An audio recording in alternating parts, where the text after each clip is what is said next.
Welcome students in my YouTube channel Amit Gupta Drug Pharmacology. Today we discuss another topic of your pharmacology. इस unit number 7th का unit number जो आपकी 8th है according to the BSc nursing second year के according unit number 8th में जो first topic है वो आप जो यूनिट का नाम है वो drug used on skin and mucus membrane. तो इसको हम डिफरेंट पार्ट में पढ़ेंगे। आज हम पार्ट फर्स्ट पढ़ रहे हैं और पार्ट फर्स्ट में बेसिकली हम देखेंगे पहले तो इसका इंट्रोडक्शंस क्या है, फिर जो डर्मेटोलॉजिकल प्रिपरेशंस आती क्रीम ऑइंटमेंट्स के बारे में देखेंगे, उनका बेस क्या रहता है और किस बेस पर उनका सिलेक्शन किया जाता है, और इसके अलावा इसमें जो मेनली एंटी बैक्टीरियल एजेंट या एंटीबायोटिक जो यूज़ की जाती हैं उसको हम देखेंगे डिफरेंट टाइप के डिसऑर्डर्स ऑफ स्किन्स में, ठीक है, और म्यूकस मेम्ब्रेन में। ठीक, तो स्टार्ट करते हैं हम आज first part of drug use on skin and mucus membrane. तो बेसिकली ये आपका सिलेबस के अकॉर्डिंग जो यूनिट नंबर 8 का है पार्ट, जिसमें drug use on skin and mucus membrane है, जिसमें हमें क्या करना है, pharmacology of commonly used product होते हैं, टॉपिकल एप्लीकेशन जो स्किन में अप्लाई किए जाते हैं उसको हमें देखना है, जो आई में यूज़ किए जाते हैं उसको हमें देखना है, ईयर में जो यूज़ किए जाते हैं जो ऑप्थेल्मिक प्रोडक्ट हैं वो आई में जाएंगे, ईयर में आपके ओटोटॉक्सिटी या ओटाइटिस के जो प्रोडक्ट होते हैं वो सभी आते हैं, ईयर ड्रॉप्स होती हैं, और नोज़ में आपकी नॉस्ट्रल ड्रॉप्स होती हैं। इसके अलावा बक्कल केविटी में जो इन्फेक्शन हो जाता है उसके लिए वो जो ओरल म्यूकोजा में इन्फेक्शन होता है उसके लिए हम भी प्रिपरेशन जैसे थॉरेट पेंट है, इसके अलावा कुछ सस्पेंशंस आते हैं वो यूज़ होते हैं, वो सभी हम यहाँ देखेंगे। यहाँ पर हमें कंपोजिशन है, उनका एक्शन है, क्या डोज रहती है, क्या route indications, contraindication, drug interaction, side effect, सभी की बात करेंगे। ठीक है, तो we start from the skin. पहले स्किन के बारे में हम थोड़ा सा इंट्रोड्यूस कर लें, स्किन क्या है। ठीक है, तो स्किन में जो स्किन की जो ड्रग यूज़ होती है स्किन में, क्योंकि हमारे यहाँ पर जो टॉपिकल जो है स्किन एंड म्यूकोसा, तो पहले हम बात कर रहे हैं स्किन के साथ में। ठीक है, तो स्किन की जो होंगी तो स्किन में जो आपकी ड्रग यूज़ होती हैं उसकी जो स्टडी के लिए जो ड्रग यूज इन स्किन, जो drug that are use in the skin, the study of drug are use in the skin is called dermatologic pharmacology. ठीक है, जो स्किन में जो ड्रग यूज़ की जाती है उसकी स्टडी को हम डर्मेटोलॉजिक फार्माकोलॉजी के नाम से जानते हैं। इसमें हम डिफरेंट टॉपिक कवर करेंगे। पहले हम इंट्रोडक्शन देखेंगे, फिर डर्मेटोलॉजिक व्हीकल्स क्या होते हैं, एंटी बैक्टीरियल एजेंट्स क्या होते हैं, फिर एंटी फंगल जो यूज़ किए जाते हैं, मोडुलेटर जो यूज़ किए जाते हैं, इसके अलावा एक्टो पैरासाइटिस जो एजेंट यूज़ किए जाते हैं, और कुछ एजेंट होते हैं जो पिगमेंटेशन को अफेक्ट करते हैं, सनस्क्रीन्स जो होते हैं एजेंट उनको देखेंगे, इंस प्रिपरेशन में जो यूज़ की जाती हैं वो देखेंगे, फिर कॉर्टिकोस्टेरॉइड्स हैं, केराटियोलाइटिक एजेंट, डिस्ट्रक्टिव एजेंट्स हैं, एंटी परपोरेटिक एजेंट है, और लास्ट में आपका ट्राइकोजेनिक और एंटी ट्राइकोजेनिक एजेंट्स। तो स्टार्ट आज हम 3 टॉपिक कवर करेंगे, introductions, dermatologic vehicles and anti bacterial agents. ठीक है, तो पहले बात करते हैं इंट्रोडक्शंस की। The topical drugs are specially appropriate for the disease of skin. Mainly जो टॉपिकल जितने प्रोडक्ट टॉपिकल ड्रग्स आती हैं मोस्टली आपकी स्किन की जो डिसीज़ होती है उसके लिए यूज़ की जाती हैं, और सम डर्मेटोलॉजिकल डिसीज़ रिस्पॉन्ड वेल और बेटर ड्रग एडमिनिस्ट्रेशन सिस्टमेटिकली। जब कुछ डर्मेटोलॉजिकल डिसऑर्डर में ये देखा गया है कि वो उसको जो डर्मेटोलॉजिकल डिसीज़ है उसको रिस्पॉन्ड बेटर तब आता है जब हम उस ड्रग को सिस्टमेटिकली यूज़ कर रहे हैं, यानी ओरल रूट्स या IV रूट से ब्लड ड्रग दे रहे हैं ताकि वो ब्लड में पहुंचकर अपना इफेक्ट प्रोड्यूस कर पाए। ठीक है, major variable that determine the effect determine response to topical drug include. कुछ आपके बहुत सारे फैक्टर्स होते हैं जो टॉपिकल ड्रग के रिस्पॉन्स को अफेक्ट करते हैं, वेरिएबल्स हैं बहुत सारे, उसको हम देखते हैं क्या क्या हो सकते हैं। पहला क्या होता है, regional variation in drug penetration, यानी कि आपकी जो आपकी डर्मिस एपिडर्मिस की जो लेयर है उसकी थिकनेस का वेरिएशन होता है, तो उसकी थिकनेस के वेरिएशन के बेस पे क्या होता है, ड्रग का पेनिट्रेशन अफेक्ट करता है। जैसे स्क्रटम है, फेस है, एक्जिला है, स्कैल्प है, इस पोर्शन से जो परमेबिलिटी होती है ड्रग की ज़्यादा होती है, आर फॉर मोर परमेबल, यानी फॉर आर्म पोर्शन से इसमें ज़्यादा परमेबिलिटी होती है। इसी तरह कंसंट्रेशन ग्रेडियंट, अगर कंसंट्रेशन ग्रेडियंट जहाँ ड्रग का ज़्यादा रहेगा तो वहाँ पर ड्रग के एब्जॉर्प्शन के चांसेस बढ़ जाएंगे। Increase the concentration increase the mass of drug transfer to the per unit time. इसी तरीके से डोज शेड्यूलिंग, आप जितनी बार उसे अप्लाई कर रहे हैं, जैसे skin act as a reservoir on a local half life may be a longer than a systemic half life and permit a once daily appropriate for the drugs. हाँ, कुछ drug की प्रिपरेशन ऐसी होती हैं जो हम स्किन पे apply कर देते हैं और लॉन्ग टाइम तक उससे इफेक्ट आता है। लोकल हाफ लाइफ होता है वो बहुत ज़्यादा लंबा होता है, सिस्टमिक हाफ लाइफ से ज़्यादा लंबा हो जाता है। तो इस बात में इस इफेक्ट को देखें तो वो स्किन में ज़्यादा इफेक्टिवली काम कर रहे हैं, लॉन्ग टाइम तक अपना इफेक्ट प्रोड्यूस करती रहती है। इसी तरीके से जो कि व्हीकल्स होते हैं, व्हीकल्स की वजह से भी क्या होता है, ड्रग का एक्शन इफेक्ट होता है। कुछ व्हीकल होते हैं मैक्स जो स्किन के पेनिट्रेशन को बहुत ज़्यादा बढ़ा देते हैं तो ड्रग का इफेक्ट बढ़ जाता है। वो मॉइस्चरिंग और ड्राइंग इफेक्ट प्रोड्यूस करेंगे, उससे भी डिफरेंट इफेक्ट हमें मिलते हैं। अगर मॉइस्चर रहेगी स्किन तो उसके अलग इफेक्ट आएंगे, ड्राइंग रहेगी तो अलग इफेक्ट आएंगे। ऑकुलेशन एक अलग इफेक्ट होता है, जो ऑकुलेशन जो ऊपर एक कवरिंग लेयर बना देती है, जिसकी वजह से क्या होता है, ड्रग लॉन्ग टाइम तक क्या होगी, बाहर किसी से चिपकेगी नहीं, तो लॉन्ग टाइम तक ड्रग क्या होगी, वो पेनिट्रेट होकर उसी जगह पर लगी रहेगी, जिससे उसका एफिशिएंसी ये बढ़ जाती है। तो ये आप बेसिकली क्यूटेनस मेम्ब्रेन स्किन का देख रहे हैं स्ट्रक्चर। ये आपका एपिडर्मिस है, फिर ये आपका डर्मिस पोर्शन है और ये आपका सबक्यूटेनस पोर्शन है। और मेनली जो हम जो यूज़ करते हैं टॉपिकल प्रोडक्ट, वो मेनली एपिडर्मिस को अफेक्ट करते हैं और डर्मिस में कम होता है। ये मेनली दो जगह काम करेंगे, या तो एपिडर्मिस पोर्शन में काम करते हैं या डर्मिस पोर्शन में, लेकिन ज़्यादातर जो अपने प्रोडक्ट होते हैं वो एपिडर्मिस में ही काम करेंगे। एपिडर्मिस में जो भी चीज़ें, जो भी इन्फेक्शन हो रहा है, जो भी अफेक्टेड चीज़ें हो रही हैं, तो उसको हील करने के लिए, उसको ठीक करने के लिए हम टॉपिकल प्रिपरेशंस यूज़ करते हैं। जैसे कि आप यहाँ देख रहे हैं, पेस्ट अप्लाई किया था, पेस्ट आपका ओनली एपिडर्मिस में इफेक्ट करेगा। ऑइंटमेंट्स होते हैं, ये भी आपके एपिडर्मिस में इफेक्ट करेगा। पाउडर्स जो प्रिपरेशन है वो भी एपिडर्मिस में इफेक्ट करती हैं। लेकिन कुछ आपके ट्रांसडर्मल पैचेस आते हैं जो आपकी डर्मिस पे लगा दी जाती हैं और चिपका दी जाती हैं, और उस ट्रांसडर्मल पैचेस से क्या होता है, ड्रग हल्का के रिलीज होती है, और ड्रग हल्का की जब रिलीज होती है तो वो आपके डर्मिस से क्रॉस करते हुए एपिडर्मिस को क्रॉस करते डर्मिस में हो जाती है। और डर्मिस में क्या ब्लड वेसल्स होती हैं, वहाँ से ब्लड क्या होगी, आपकी ब्लड में पहुंच जाती है। तो इस वजह से क्या ट्रांसडर्मल जो पैसेज है या ट्रांसडर्मल डिलीवरी सिस्टम होता है, उसमें क्या होगा, ड्रग का इफेक्ट क्या होगा, लॉन्ग टाइम तक मेंटेन रहता है। ठीक है, ड्रग रिलीज लॉन्ग टाइम तक कंट्री मेंटेन। जैसे आप देख रहे हैं, जो आपका ऑइंटमेंट से था वो आपका बहुत जल्दी लो हो गया, लेकिन TDS है, ट्रांसडर्मल क्या है, बहुत लॉन्ग टाइम तक ड्रग का कंसंट्रेशन मेंटेन है, यानी कि इसका इफेक्ट होगा बहुत लॉन्ग टाइम तक बना रहता है। ठीक है, ये कुछ आपको चार्ट्स हैं, इसमें आप देख सकते हैं कि जो डर्मेटोलॉजी प्रिपरेशंस आती हैं 3 टाइप की हो सकती हैं, कुछ सॉलिड आती हैं, कुछ लिक्विड आती हैं, कुछ सेमी सॉलिड आती हैं। तो 3 टाइप की आएंगी, सॉलिड, लिक्विड और आपकी सेमी सॉलिड। सॉलिड में बेसिकली आपका जो होगा वो पाउडर आता है। फिर आपका लिक्विड में आपके कुछ सोल्यूशन होते हैं, जो सोल्यूशन 2 टाइप के हो सकते हैं, एक्वा सोल्यूशन और एल्कोहलिक टिंचर सोल्यूशन हो सकते हैं। इसके अलावा सेमी सॉलिड पार्ट में आपके पेस्ट हैं, ऑयली पेस्ट हैं, ऑइंटमेंट है, क्रीम है, हाइड्रोजेल है, लोशन है, ये सभी किस में आते हैं, सेमी सॉलिड में आते हैं। तो 3 टाइप की प्रिपरेशन आपके अवेलेबल होती है जो स्किन में अप्लाई की जाती है, सॉलिड, लिक्विड और semi solid, on the basis of state, matter of state के बेस पे, उसकी फिजिकल स्टेट के बेस पे। तो सॉलिड में क्या है, पाउडर्स आते हैं, लिक्विड में क्या है, सॉल्यूशन है। सॉल्यूशन 2 टाइप के हो सकते हैं, एक्वा सॉल्यूशन, अल्कोहलिक टिंचर्स हो सकते हैं। और सेमी सॉलिड में क्रीम है, पेस्ट है, ऑयली पेस्ट है, ऑइंटमेंट है, हाइड्रोजेल है और लोशंस होते हैं। ये 5 चीज़ें आपकी कसम आती हैं, 6 जो आपकी प्रिपरेशंस है, paste, oily paste, ointment, cream, lotion, hydrogels, ये सब किस में आते हैं, सेमी सॉलिड में आते हैं। ठीक है, अगर ऑइंटमेंट की बात करें, ऑइंटमेंट भी 2 टाइप के होते हैं, लिपोफिलिक ऑइंटमेंट होते हैं, हाइड्रोफिलिक ऑइंटमेंट होते हैं। ये इनका बेस होता है, जैसा बेस लिपोफिलिक ऑइंटमेंट भी बेस भी हो सकता है, हाइड्रोफिलिक बेस। इसी तरह क्रीम भी होगी, वो भी आपकी लिपोफिलिक क्रीम हो सकती है, हाइड्रोफिलिक। अगर उसका बेस आपका लिपिड है तो लिपोफिलिक बेस जाएगी, और उसका बेस अगर मतलब वाटर सॉल्युबल वाला बेस पोर्शन का बेस है तो वो हाइड्रोफिलिक हो जाएगी। और लोशन भी आपकी सस्पेंशन इमल्सन होते हैं। इमल्सन में आपका water in oil in water type का इमल्सन होता है। सस्पेंशन में क्या होता है कि जो ड्रग पार्टिकल्स होते हैं उन्हें किसी लिक्विड पार्टिकल में के अंदर क्या सस्पेंड कर दिया जाता है, वो उसमें डिस्ट्रीब्यूट यूनिफॉर्म तरीके से हो जाते हैं। अब ये क्या है कि आपका नीचे आप देख रहे हैं कि ये आपकी जो फैट है और ये आपका वाटर इन ऑयल यानी कि ये क्रीम है और ये हाइड्रोफिलिक क्रीम है। तो ये वाटर इन ऑयल जो क्रीम है, तो इसमें वाटर इन ऑयल में क्रीम में क्या होगा, जो ऑयल है आपका बेस रहेगा, और ऑयल बेस होने की वजह से इस टाइप की जो क्रीम होती हैं, लिपोफिलिक क्रीम, वो वहाँ अप्लाई की जाती हैं जहाँ पे स्किन कैसी हो, ड्राई हो, नॉन ऑयली स्किन हो।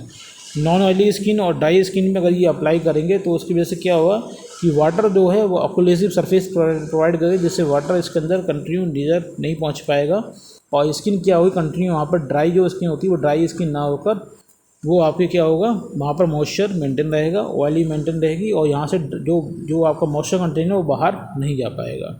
तो यानी कि एक तरह समझ सकते हैं वाटर इन ऑयल टाइप का जो लिपोफिलिक क्रीम है वो तभी अप्लाई की जाती है जब आपका क्या हो, स्किन क्या हो, ड्राई हो और नॉन ऑयली स्किन हो। जैसे आपकी जो कोल्ड क्रीम आती है, तो कोल्ड क्रीम सब प्रिपरेशन कैसी होंगी, लिपोफिलिक क्रीम होती है, यानी वाटर ऑयल टाइप का इमल्सन होता है। वाटर इन ऑयल, ऑयल क्या है आपका कंटिन्यूस फेज होगी, और वाटर क्या है डिस्पर्स फेज होती है।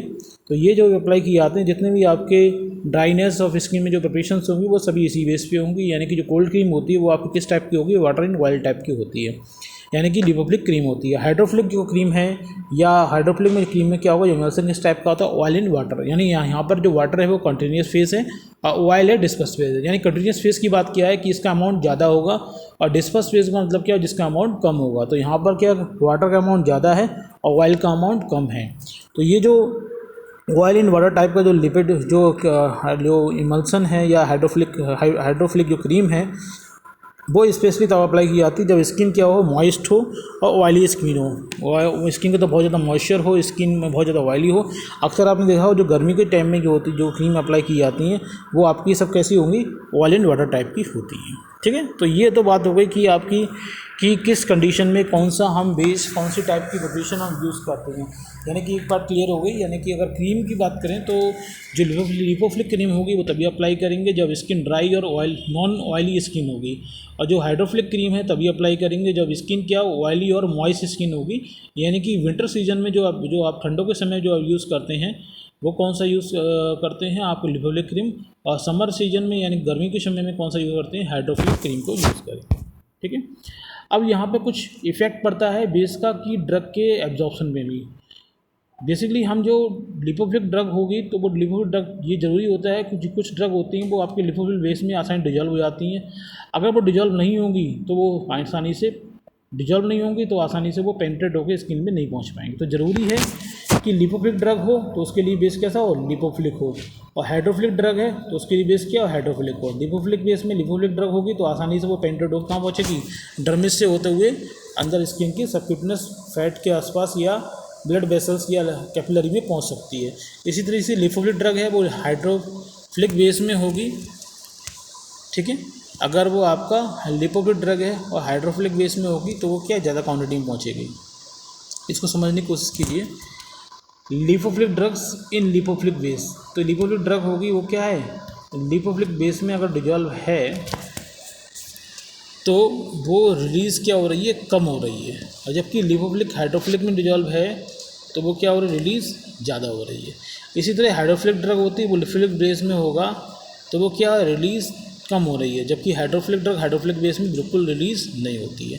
तो ये पैटर्न हमें याद रखना पड़ता है कि ड्रग का नेचर क्या है। अगर ड्रग का नेचर, अगर आपका लिपोफिलिक ड्रग का नेचर है तो लिपोफिलिक ड्रग का नेचर होगा तो हम याद रखेंगे उसे हाइड्रोफिलिक बेस में हम डिजॉल्व करते हैं, और हाइड्रोफिलिक जो अगर ड्रग का नेचर है तो उसे लिपोफिलिक बेस में डिजॉल्व करते हैं। तो ये व्हीकल्स का हमें याद रखना पड़ता है किस टाइप के व्हीकल के लिए, कौन सी ड्रग के लिए किस टाइप के व्हीकल का यूज़ करना है। बेसिकली ये पोर्शन आपका है जो नर्सिंग में इतना इंपॉर्टेंट नहीं है, फार्मेसी स्टूडेंट के लिए ज़्यादा इंपॉर्टेंट रहता है।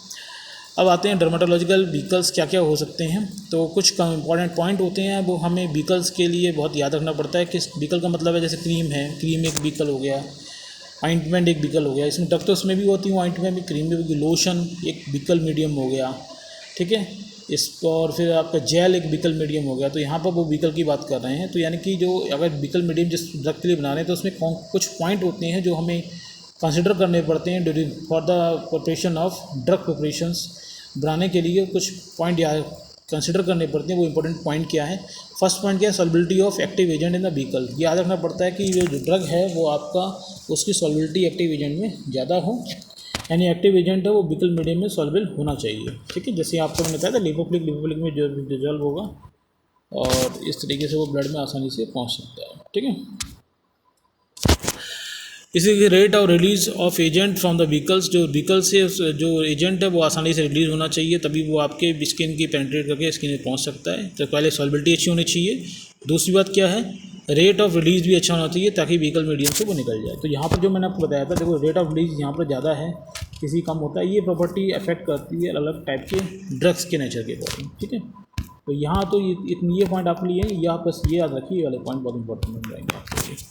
तो पहला क्या है, सॉल्बिलिटी जो एक्टिव एजेंट है वो व्हीकल मीडियम में सॉल्वेबल होना चाहिए। दूसरी बात क्या है कि rate of release of the agent from the vehicle, जो व्हीकल से मीडियम से जो ड्रग है वो आसानी से रिलीज आउट हो जानी चाहिए। तीसरा क्या है, ability of vehicle to hydrate the stratum corneum enhance the penetrations, यानी व्हीकल में एक ऐसी प्रॉपर्टी होनी चाहिए कि वो जो स्ट्रेटम कॉर्नियम जो हमारी डर्मिस लेयर है वो हाइड्रेट करे, और जितनी ज़्यादा वहाँ पर मॉइस्चर रहेगा उतनी जल्दी क्या वो ड्रग वहाँ से रिलीज होकर स्किन के अंदर पेनिट्रेट हो सकती है।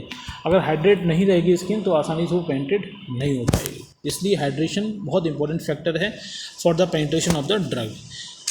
फोर्थ क्या है, stability of therapeutic agent in the vehicle. ये भी है कि जो थेरेपेटिक एजेंट जो ड्रग है वो इस व्हीकल में स्टेबल है, कहीं ऐसा तो नहीं है वो आपके डिस्ट्रॉय हो रही है या कोई केमिकल रिएक्शन हो रही है, ऐसा नहीं होना चाहिए। वो इनर्ट होना चाहिए, उसके साथ में कोई रिएक्शन नहीं होना चाहिए। एंड लास्ट में the interaction of vehicle stratum corneum में एक्टिव एजेंट, और व्हीकल का मीडियम का स्ट्रेटम कॉर्नियम का और एक्टिव एजेंट का आपस में कोई इंट्रैक्शन नहीं होना चाहिए। ये सभी हमें पॉइंट याद रख कंसिडर करने पड़ते हैं, ध्यान रखने पड़ते हैं during the preparation of any drug dosages forms. ठीक है, depending upon the vehicle drug are classified vehicle medium according. Tincture है, बेड ड्रेसिंग है, लोशन है, जेल है, एरोसोल है, पाउडर है, पेस्ट है, क्रीम और ऑइंटमेंट्स, ये बता चुका हूँ मैं आपको। तो ability of vehicle to retard the evaporation from the skin is least in the tincture and least in the ointments. ठीक है, ये तो हम बात कर चुके हैं कि जो स्किन से जो आपका मॉइस्चर है उसके इवेपोरेशन को बहुत ज़्यादा कम कर देते हैं, रोका जा सकता है टिंचर के थ्रू और ग्रीजी ऑइंटमेंट के थ्रू। ऑइंटमेंट हम अप्लाई करेंगे तो उससे क्या है, स्किन के जो अंदर मॉइस्चर है वो आपका इवेपोरेट नहीं हो पाएगा और हाइड्रेट स्ट्रेटम कॉर्नियम जो होगी हाइड्रेट रहेगी, तो इससे इफेक्ट आसानी से अच्छा रहेगा। ठीक, डर्मेटोलॉजी व्हीकल्स के अलावा इसके अलावा क्या है कि अगर आपकी जो एक्यूट इन्फ्लामेशन है, इस इन्फ्लामेशन एक्यूट है, कुछ दिन का हुआ है, उसमें ओजिंग हो रही है, वेसुलाइजेशन है, क्रस्टिंग है। ओजिंग का मतलब कुछ आपका फ्लूइड उसमें से निकल रहा है, वेसुलाइजेशन मतलब उसमें कुछ वेसिकल्स बन गए जिससे कंटिन्यू क्या है वहाँ पर मॉइस्चर मेंटेन है, और क्रस्टिंग क्या है कि वहाँ पर जो पानी निकल रहा है उसकी क्रस्ट, उसकी कई सारी लेयर बन चुकी हैं जो ओजिंग हो रही है। तो उसको ट्रीट करने के लिए हम ऐसी प्रिपरेशन यूज करते हैं जो उसको ड्राई करें, यानी कि ट्रीट विद ड्राई प्रिपरेशन, जो उस चीज़ को उसको ओजिंग को कम करे, वेस्कुलाइजेशन करे, किस्टिंग करे, यानी कि ये तीनों चीज़ों को मिनिमाइज कैसे कर सकते हैं, ड्राई किया जा सकते हैं, यानी कि वो प्रिपरेशन यूज़ करेंगे जो ड्राई प्रिपरेशन होगी। तो टिंचर से करते हैं, बेड ड्रेसिंग करते हैं और लोशंस की अप्लाई करते हैं। ठीक है, क्रोनिक इन्फ्लामेशन जब होता है उसमें क्या होगा, जीरोसिस हो रहा होगा, मतलब ड्राइनेस होगी, बहुत ज़्यादा स्केलिंग हो रही होगी, मतलब वहाँ से स्किन झड़ रही होगी, और लैक्निफिकेशन हो रहा होगा, यानी कि लिग्निन का फॉर्मेशन, यानी वहाँ पर जो स्किन की जो डर्मिस लेयर है वो बहुत ज़्यादा हार्ड हो जा रही होगी लिग्निन के फॉर्मेशन होने की वजह से।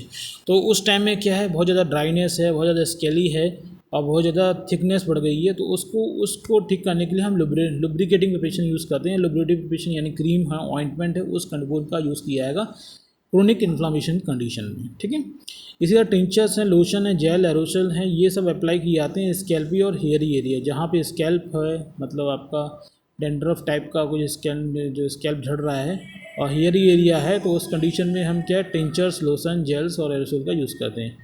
Emulsified cream are use in integrated area without causing a maturation, और इमल्सिफाइड क्रीम को हम इंटीग्रेटेड एरिया है, इंटरजीनियस एरिया है, वहाँ अप्लाई करते हैं जहाँ पर क्या है मैचुरेशन विदाउट कॉजिंग मैचुरेशन जहाँ नहीं हुआ, यानी कि जो जैसे कुछ प्रिपरेशन वहाँ से कुछ जो कहीं स्किन में इन्फ्लामेशन हो गया, वहाँ से कुछ निकल रहा है, कुछ ओजिंग हो रही है, कुछ आपका फ्लूइड निकल रहा है और वहाँ पर जाकर क्या अडेयर हो गया, बहुत मोटी लेयर बना दी है, उस कंडीशन में इमल्सिफाइड का हम यूज़ नहीं करेंगे। मेनली वहाँ पर ब्रेकडाउन ज़्यादा हुआ है, टिश्यू डैमेज हो चुके हैं, वहाँ पर हम इसे यूज़ करते हैं। अब आते हैं एंटीबैक्टीरियल एजेंट जो यूज़ किए जाते हैं।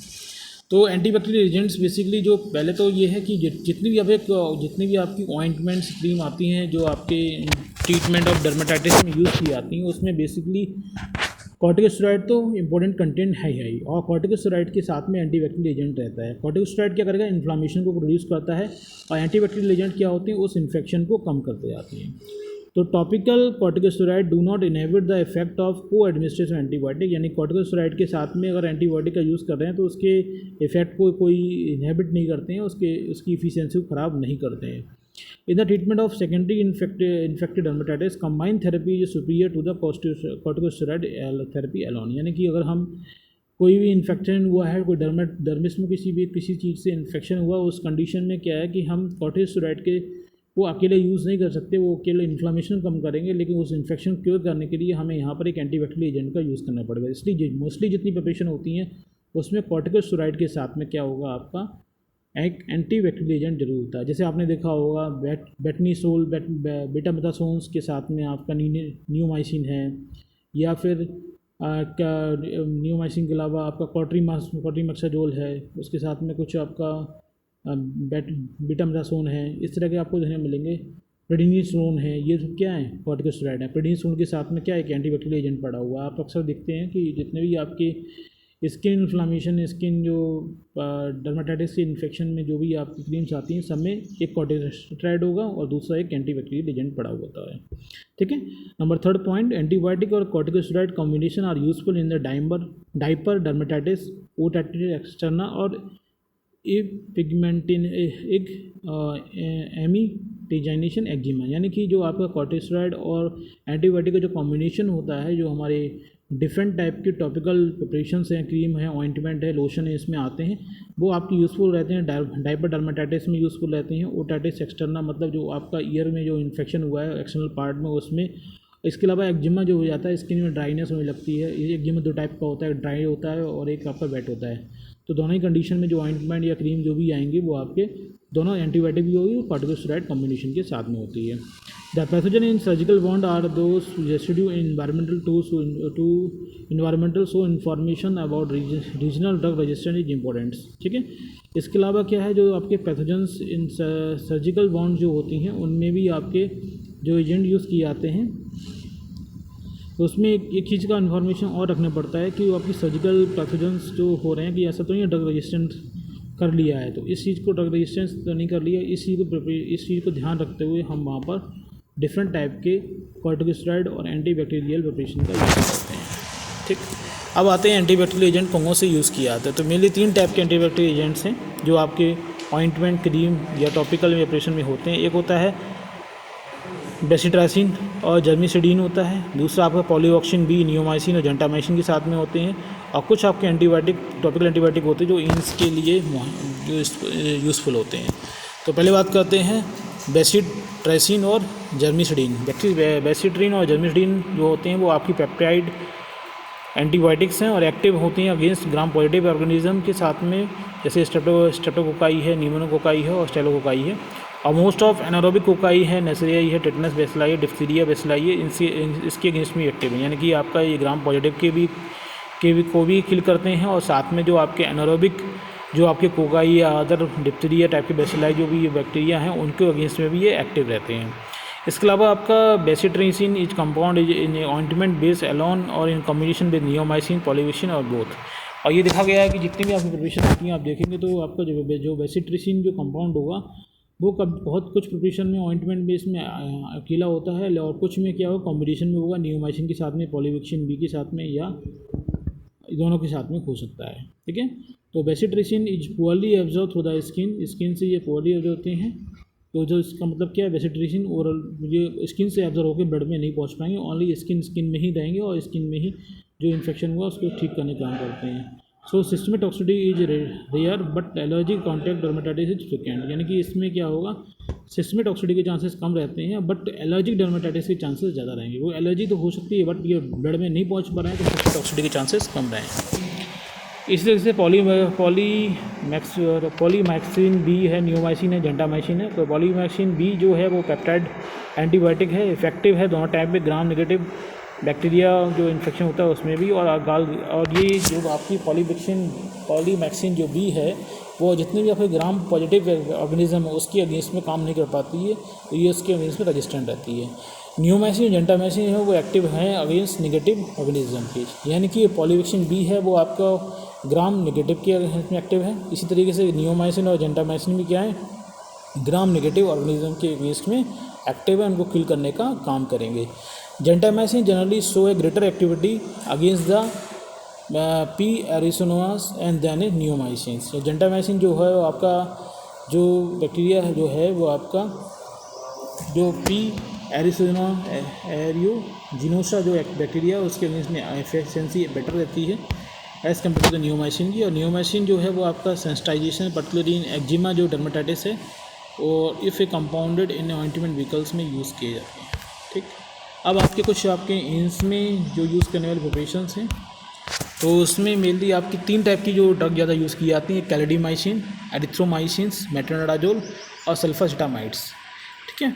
तो effectiveness of topical therapy is less than achieve by systemic administration of other antibiotic. ये बात हम पहले ही बता चुके हैं कि अगर इंस की प्रॉब्लम है तो ये भी इसमें भी आपकी जो टॉपिकल जो थेरेपी होगी वो इतनी इफेक्टिव नहीं होगी जितनी कि ओरल थेरेपी होगी। यानी सिस्टमिक ड्रग जितना हम देंगे उतना इफेक्ट आएगा, उतना टॉपिकल अप्लाई करने से इतना इफेक्ट नहीं आता है।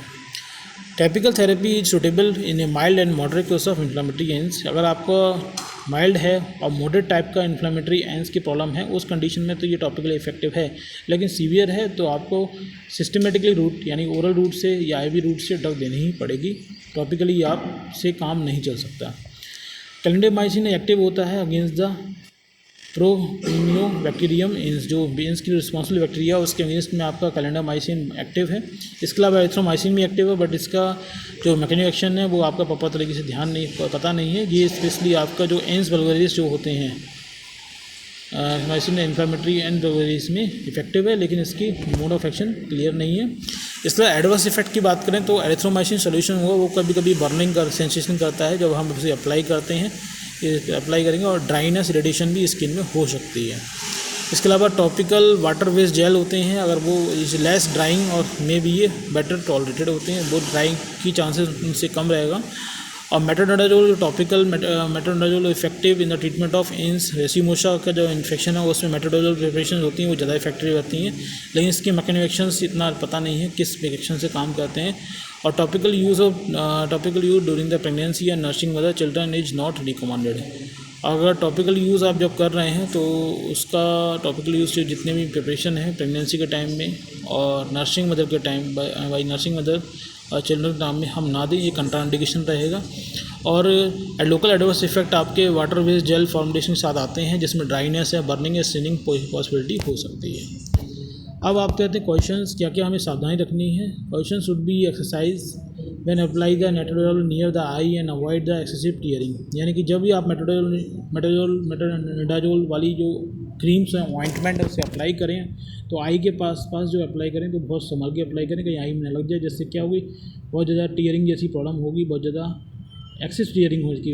इसके अलावा सोडियम सल्फासिटामाइड है, उसका मैकेनिकल एक्शन क्या है कि to be inhibit the PNs by completely inhibiting para-amino benzoic acid utilization. तो सोडियम सल्फासिटामाइड है, ये भी आपके इंस में इफेक्टिव रहता है, जो आपका पी न्यूमोनिया, ये आपका प्रोपियोनोबैक्टीरियम एंस जो है, प्रोपियोनोबैक्टीरियम एंस जो है PNs के अगेंस्ट में इफेक्टिव है by the inhibition of para-amino benzoic acid की यूटिलाइजेशन को इनहिबिट कर देगा, जिसकी वजह से क्या होगा ये इसको डिस्ट्रॉय कर देगा।